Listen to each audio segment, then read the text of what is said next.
Lero dian gwas me bana rache ke kwiwut ke mashal ke General Gabriel Bull Anwer chala do jen chatiai te ke warga misha goro jen warga misha goro wa chelara gwanu jeni hen gur jen o deji aspeli mayo dial de kan ben wuda me wa jen Bull jen General Gabriel Bull Anwer General me waran aspeli mayo ko do bran shalat ke jen midong teke di goro ja dere garpin gwas mo de kula ngach me tok wala chi tok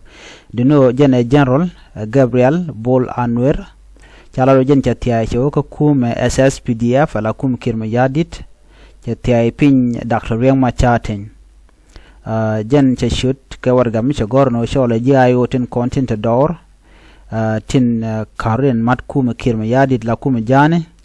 no de ne dialde kanwa ka kum kirma yadit shawara jeme chaja ga ga ji aspele mayo chala do mledimo chagwa jin gor no kwak no ka kirma yadit ci goro ku defend South Sudan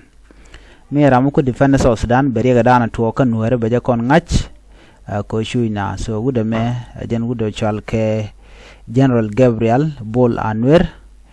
mi dong anwer wala jang but chala na jen wo jen chatia cho ko kume SSPDF na me dera le dana gorno de jen na ling ka kwide so bia turo bia chunen no mo me chala do jen chatia ane miti ke dio gor pingwa mo mengejija so chawra je me chaje nung ke jen kwala gorno be jen nyaka yakel bana nyoko kala rodien